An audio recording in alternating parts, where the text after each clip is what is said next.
Looks like it's that time again. So in today's video, we're going to be updating to iOS 26 Dev Beta 4, and we're going to be taking a look at some of the differences, what's new, what's changed, and somewhat of how it compares to Beta 3. So before we update, one of the main criticisms of Dev Beta 3 was actually how, they reduced liquid glass. They pretty much killed it. I mean, look, you can't even see through this thing. It's pretty much how it looked in iOS 18, just with rounded corners. Oh, cool, finally. We're almost done. Okay, the update's all done installing, so let's get exploring. Still no hello screen, huh? Oh well. Well, I mean, the wallpaper kind of gives it away, but iOS now has dynamic wallpapers for the 26 ones. Now, what dynamic actually means is that it changes the color based on the time of day, and I mean, you can see it in the background. Pretty cool stuff, huh? Oh, and time for one completely useless change. They made the lens in the camera icon a bit bigger. Here's how it compares to the one on Beta 3. Looks like they forgot to change it in messages, though. Ugh, I hope somebody gets fired for that blunder. Oh, and for another legibility change, when you read notifications in Notification Center, your background gets darkened.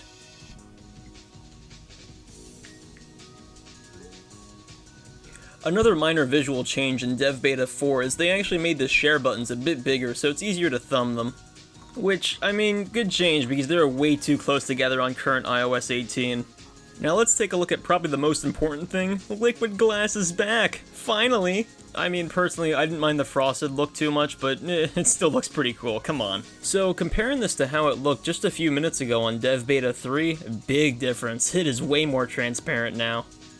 And while I'm just using the App Store as a most prime example, this actually applies to a lot of other parts of the system.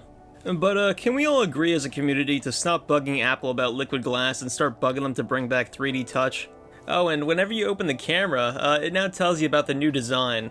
I think the reason they did this is because in previous betas, this thing used to expand, and then the flip camera and photos button, they'd be obscured until this shrunk, but now it's always like this. It's gonna be so funny on release day of iOS 26, nobody's gonna read that thing.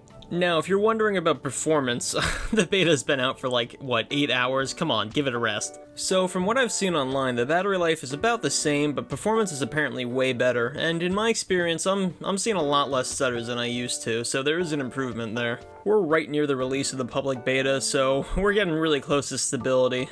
If you want to try this out on your main phone, I'd say go for it, but be prepared for shitty battery life. As always, if you want to restore back to iOS 18, the instructions are going to be in the description. Either way, thanks for watching. See you later.